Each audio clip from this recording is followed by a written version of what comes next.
Hi, this is Casey Feicht with CaseyFeicht.com, and today I wanted to share with you a healing process that's been really powerful for me. Today I drew the card. This is from the Law of Attraction with Abraham. You can see it. It says, "My inner being guides me through my emotions. While you are a wondrous physical creator, you exist simultaneously in another dimension. There's a part of you, your inner being, that exists in this physical body, and your guiding emotions are your physical indications of your relationship with your inner being." So I found this card to be, of course, perfect that I would draw it today because it has everything to do with what's been happening in my life. And you know, I committed to do this 90-day video series to share my story. And of course, as you start sharing your story, more of the story comes up and is revealed to deal with.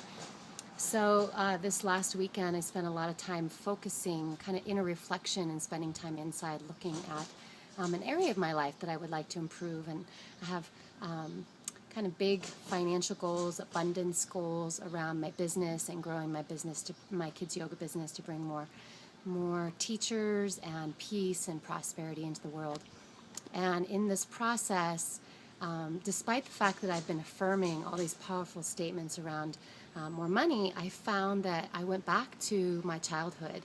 And I found a situation where at one point, my parents said, we can't afford it. We can't buy this. It was some clothing that I wanted. I think I was 10 years old. And many of us have been told we can't afford things.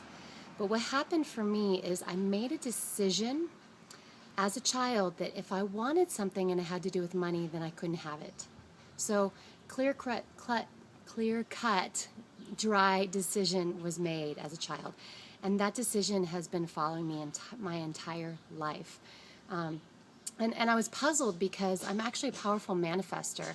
So many things in my life I've wanted and I've achieved them and they've come to me and I've created a fabulous life that I love. So I was trying to figure out what's the disconnect. And the biggest disconnect is if it involved money. So I've made a new decision. I decided that I can have whatever I want, especially if it's around money. And an interesting process has come up. This is my journal. It's not a diary, but it's a journal.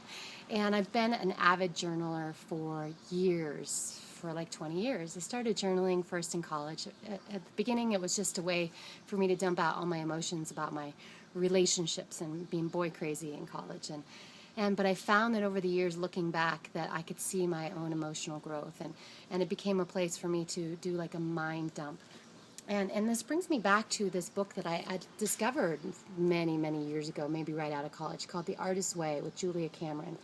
And it's a fascinating book. It's not about necessarily being an artist, like painting or drawing. An artist as being a creator of your own life, creating the art of your life.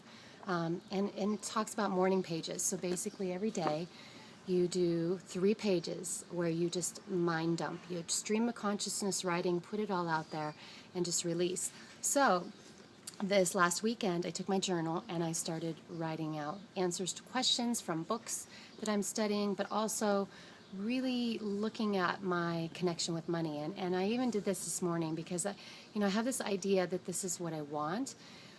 But then I started writing about it, and what comes up is a deeper unconscious feeling or connection or belief as a child that's been holding me back despite my thinking that my mind is powerful and creates a new way of being. If something there underneath has not been healed or is not incongruent with, is not congruent with which you want or what you're trying to put out there in the world, it's not going to come together. So I just wanted to connect with you today because part of me sharing this 90-day video challenge and sharing my story, journaling has been a huge part of that. And if you don't like the word journaling, just call it writing. Just writing your feelings. Recovery programs, we do steps, we write businesses, you write business plans, you write down communication. It's about expressing yourself. And going back to this card, there is an inner being that needs to be expressed as well. And if you haven't healed or worked with your inner being, then there's going to be incongruency. Things aren't going to come together the way you want them to. So I hope this has been helpful and inspiring to you. I would love to hear your process around journaling. Have you journaled? Has it worked for you?